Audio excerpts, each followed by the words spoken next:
Don't forget to like and subscribe. Story 1. My name is Celeste, and at the time of this incident, I was 24 years old, standing at about 5 feet 2 inches. I've always been aware that my appearance draws attention. My bright auburn hair is an unusually vivid shade, and I have a naturally small waist with curves in the right places. Sometimes, I'm flattered by the compliments I receive. Other times, it can be quite overwhelming when people don't understand that I'm not interested in their advances. This particular encounter, however, went far beyond the typical unwanted attention. It happened when I moved back in with my parents in El Paso, Texas, after leaving a bad relationship. Because I didn't have my own room yet, I slept on the couch in the downstairs living room. It all began on my very first evening back home. The sun was dipping below the horizon, painting the sky with soft pink and orange hues. The weather was pleasantly cool, typical of early autumn in El Paso. I decided to take my 2 dogs, Remy, my pit bull, and Baxter, my miniature schnauzer, to the neighborhood park a short distance away. Our house was near the back of a large residential area, and there was a single winding road that led from the main entrance all the way to our section of the neighborhood. The park itself had multiple features: a winding path that encircled it, an open field, a couple of playgrounds, and some basketball courts. That night, I let my dogs roam free in the open field for about 10 minutes, letting them burn off energy. Then I clipped their leashes back on and followed the path past the playgrounds and picnic tables. Eventually, I approached the basketball courts, nearly completing my circuit around the park. Standing by the basketball courts was a man who appeared to be in his early 40s. He was around 6 feet tall, lean but strong, and he was watching 2 kids, both looked to be around 7 or 8 years old, play basketball. As I got closer, one of the kids asked if he could pet my pit bull, Remy. I agreed, cautioning that Baxter wasn't as fond of children and tended to stay close to me. Remy, on the other hand, was thrilled to get attention, wagging his tail excitedly as the kids showered him with affection.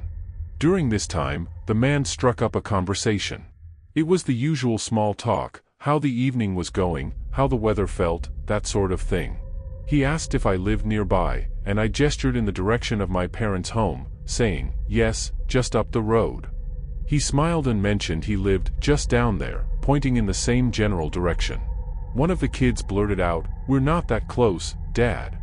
I didn't think much of it at the time. Kids often exaggerate or get confused, but looking back, it felt like a small red flag. After a few minutes, I said I needed to head home to give my dogs some water.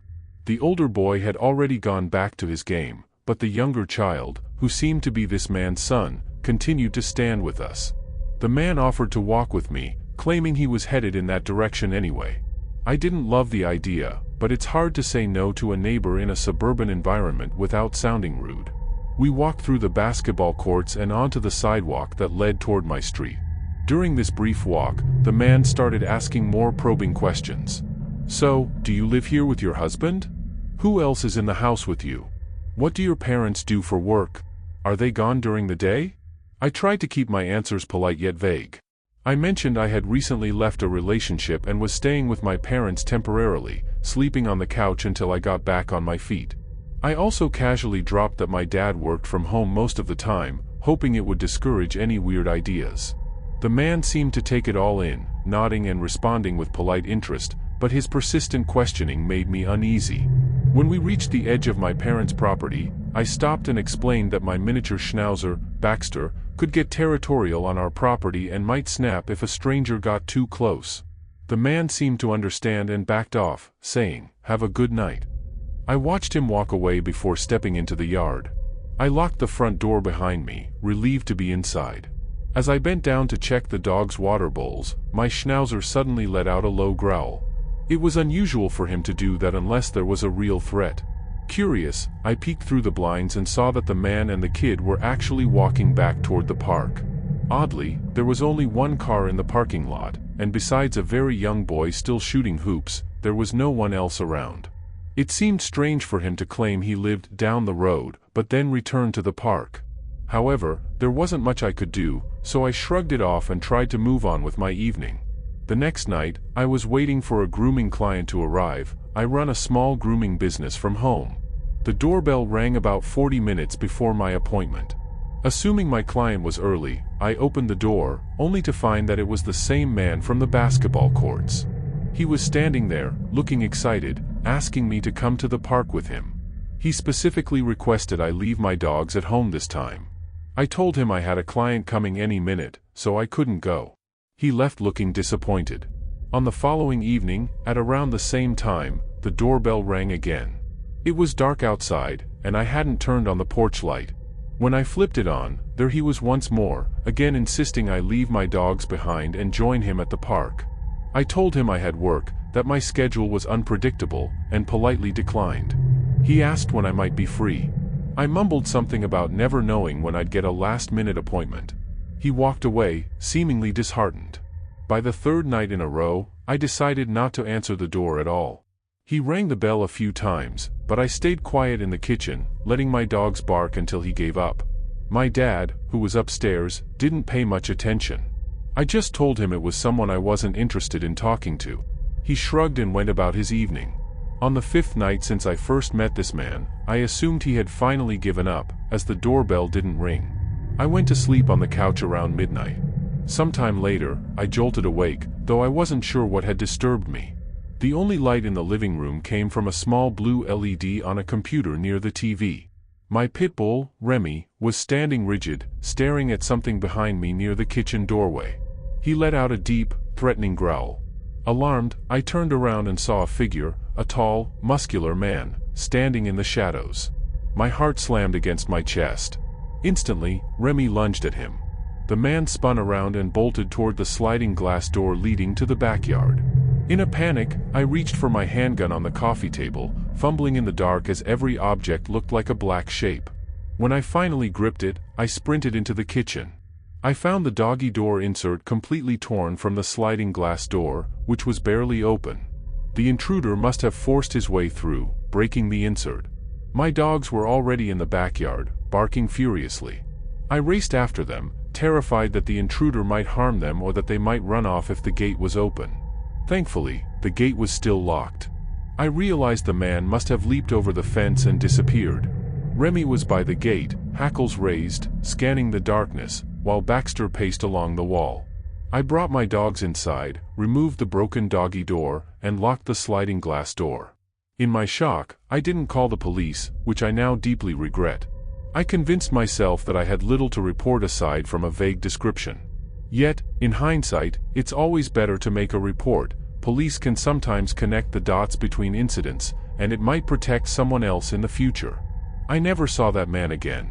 I can't prove it was the same person from the park, but who else would it be? The entire situation left me shaken. Over the years, I've become far more cautious. I double-check locks, keep my gun accessible, and, most importantly, I've learned how to firmly shut down unwanted attention early on. If you're in a similar situation, remember that you have every right to say no. You can end a conversation without being rude. It might just keep you safe. Story 2. My family and I used to live in a neighborhood in Brighton Park, a suburban area on the outskirts of Sagewood, Nevada. We moved there in 2011 when I was finishing 5th grade. The house wasn't in the greatest shape, but we had few options. My parents had 2 younger boys, Ben, born in 2009, and Luca, born in 2010, plus me and my sister Rachel, who's 3 years younger than me. Over the span of about 8 years, we had several attempted break-ins, roughly 5 times in total. One of them was even by a neighbor, which still baffles me to this day. The first incident happened in late August 2011. My dad worked the night shift, and my mom was in her bedroom folding laundry. I was doing my homework in the living room, while Rachel played with Ben and Luca. Around 9 p.m., I heard a noise coming from our fence, the kind of metallic rattle you hear when someone climbs over it. Our fence was only about 4 feet high, so it wouldn't be hard for a determined person to scale it. Initially, I brushed it off, thinking it might be one of the stray cats that roamed the neighborhood. However, within 2 minutes, Rachel sprinted out of our shared bedroom, screaming. The back door handle was shaking violently, as if someone was desperately trying to get in. It turned out that Rachel had gone into our bedroom, heard a tapping on the window, and assumed it was Mom outside, maybe needing help with the laundry. But when she opened the blinds, she saw a stranger, a pale-skinned man with piercing green eyes, staring back at her. My sister panicked, ran out, and told Mom, who immediately grabbed the phone to call 911. She also instructed me to get Ben and Luca and hide in her room. Meanwhile, the intruder tried to open the screen door on the back patio. Fortunately, we rarely used that door, and there was a large piece of furniture blocking it from the inside. The police arrived in under 5 minutes, but as usual, the trespasser had vanished. They searched the yard and found footprints but no solid leads. The second attempt was in 2015. By then, I was in high school, and Rachel was also a teenager. One morning, around 7 a.m., we were the only ones at home because our parents had to start work early and had dropped off Ben and Luca at our grandparents' place. We were getting ready for school, moving at a relaxed pace because that particular day, classes started a bit later. Suddenly, I heard the distinct clang of someone jumping over the fence. We had a Belgian Malinois dog named Jax, who went berserk, barking furiously. Rachel and I ran to the back door. Sure enough, the handle was jiggling. Jax's barking must have startled the intruder because when we opened the door, there was nobody there, just the sound of someone sprinting down the alley. We called our parents, but there wasn't much they could do after the fact. In 2016, someone broke into one of our cars during the night. My parents never left valuables in their vehicles, so the thief left empty-handed. It was unnerving, though, to think someone had the nerve to trespass on our property. We reported it to the local police, but without any evidence or stolen items, the case went nowhere. The fourth incident took place in 2017, involving my younger brothers, Ben and Luca, who were around 8 and 7 at the time. They were asleep in their room at the back of the house. Late one night, they woke up to the unsettling feeling that someone was watching them. When they glanced at the window, they saw the silhouette of a man peering in, whispering, "I can see you." Our curtains were thick but not fully blackout, so the man's shape was visible from the inside. Terrified, Ben threw his shoe at the window in a desperate attempt to scare the intruder away. It worked. The figure ran off into the darkness. It was both funny and frightening to hear my brothers recount the story the next morning, and we had no clue how long the man had been there before they noticed. The final and most recent attempt happened in 2019, just before my parents decided to move. By this point, I had moved out, but Rachel, now 19, was still living there, and Ben and Luca were in their early teens. One evening around 5 p.m., I drove over to my parents' house and noticed two unfamiliar men standing near our neighbor's expensive truck, which was parked in their driveway. Our neighbors, Roberto and Adelina, were a friendly Latino couple with young children, and I'd never seen these men with them before. Something felt off. As I parked my car, the two men walked toward me, making direct eye contact. They got so close I could have touched them if I stretched out my arm. I asked, "Can I help you?" but they didn't respond and just kept walking. I hurried inside and told my parents what I'd seen. My mom and I went next door to warn Adelina, who was home alone with her two daughters. She checked her phone and realized she had missed a Ring camera alert that showed the two men skulking around her truck. That same night, Adelina called my parents in a panic. The two men had come back, apparently trying to break into her house. Fortunately, some neighbors across the street heard the commotion and intervened.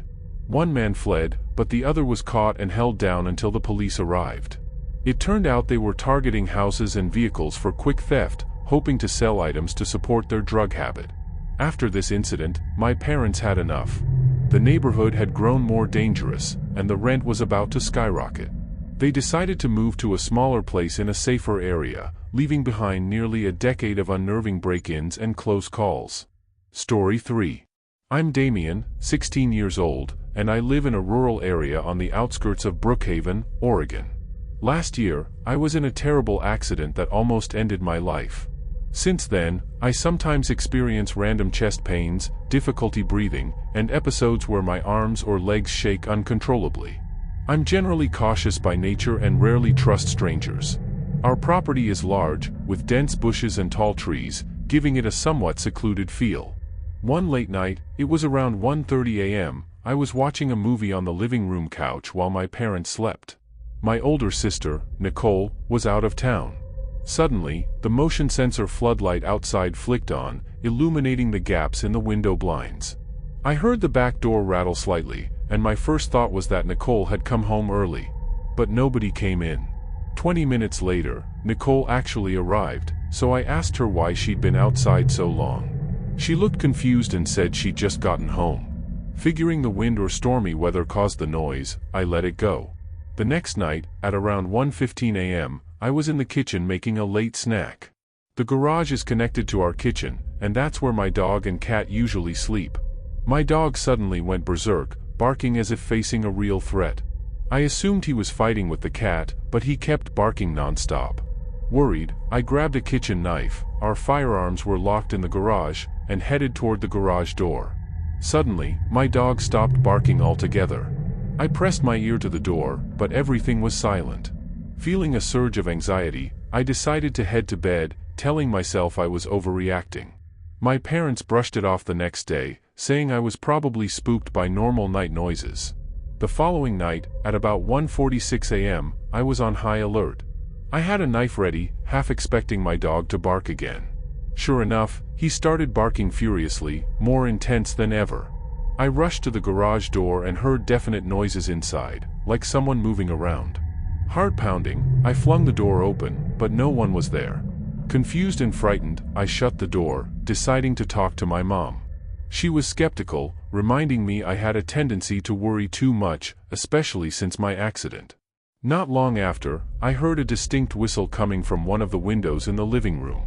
I ran over and saw the motion sensor light was on, but no one was visible. Then I heard 3 taps on the garage door, followed by another whistle and a faint laugh. My heart was in my throat.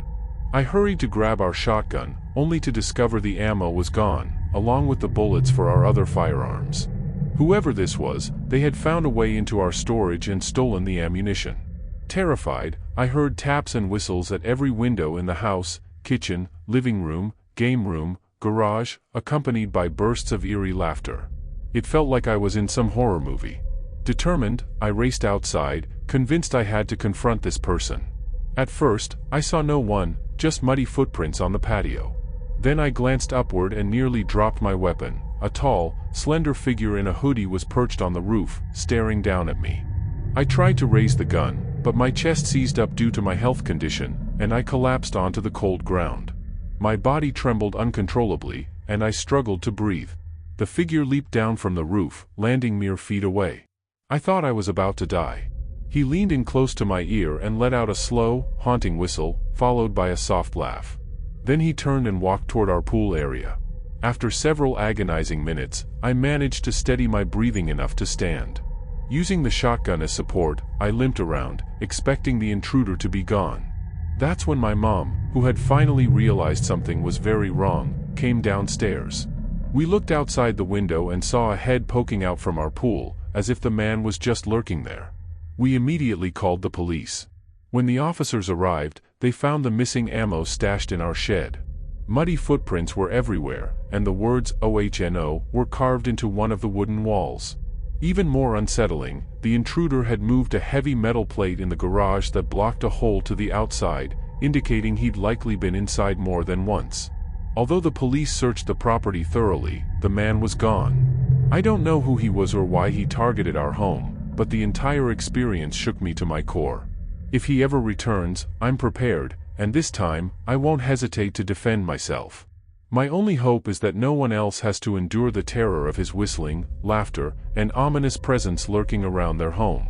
These accounts highlight different kinds of threats: an obsessive stranger fixated on a woman living with her parents, a neighborhood plagued by repeated break-ins, and a lone teenager confronting a mysterious prowler. Despite their differences, each situation underscores the importance of vigilance, trusting your instincts, and taking swift action, whether that means calling the police or bolstering home security. Always stay safe, never hesitate to report suspicious activity, and remember that it's okay to set firm boundaries with people who make you uncomfortable. Even a single report can make a critical difference, both for your own safety and potentially for others in your community.